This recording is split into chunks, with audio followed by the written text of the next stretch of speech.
তোমরা আবার সিচুয়েশন বোঝো না, বুঝলে? তোমরা জায়গা বোঝো না, সময় বোঝো না। ওই জায়গাটায় আমি গেছি ফাও দুইবার রং করতে, তাই তোমার তো এখন যাওয়ার দরকার ছিল না।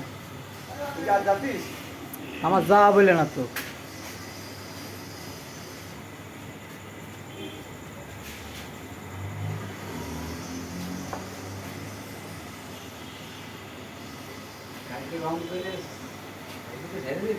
হ্যাঁ